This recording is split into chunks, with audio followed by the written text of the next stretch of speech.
It appears to have slipped Mr. Roosevelt's mind that Palestine is not being occupied by German troops, but by English ones.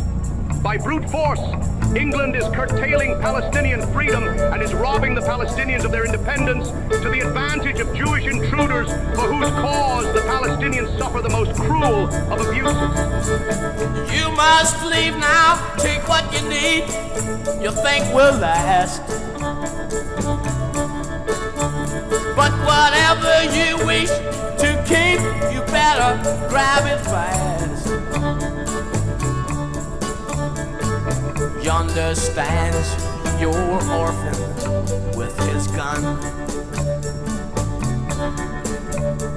crying like a fire in the sun. Look out, baby, the saints are coming through,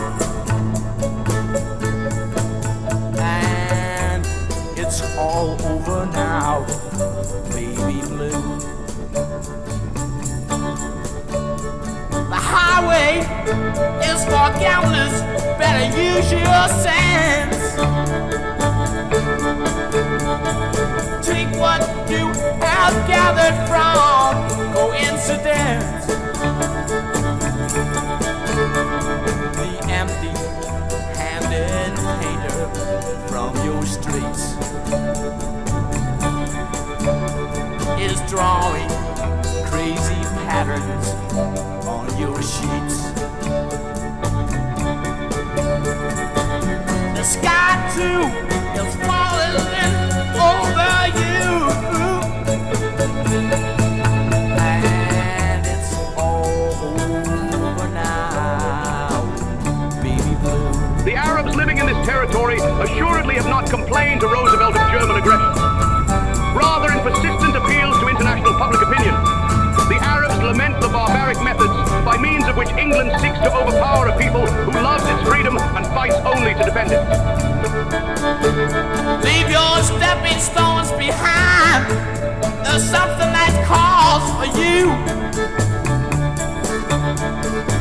Forget the debt you've left, that will not follow you.